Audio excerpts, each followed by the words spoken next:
તમે અમારી able news ચેનલને સબસ્ક્રાઇબ ન કરી હોય તો પ્લીઝ અમારી ચેનલને સબસ્ક્રાઇબ કરવા માટે તમને નમ્ર વિનંતી છે।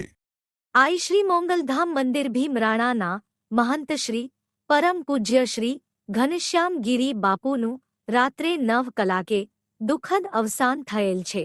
આવતીકાલે ભીમરાણા ખાતે શ્રી ઘનશ્યામ ગિરી બાપુની સંત પરંપરા મુજબ અંતિમ ક્રિયા કરવાની છે એમ રામદાન ગઢવી મંત્રી શ્રી મોગલધામ ટ્રસ્ટ ભીમરાણાએ વોટ્સઅપ દ્વારા જણાવ્યું છે।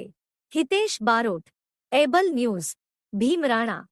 આપ શ્રીને અમારા સમાચાર પસંદ આવ્યા હોય તો અમારી એબલ ન્યૂઝ ચેનલને સબસ્ક્રાઇબ કરજો, લાઇક કરજો, કોમેન્ટ લખજો અને હા, બેલ આઇકોન પર ક્લિક કરવાનું ક્યારે ભૂલશો નહીં।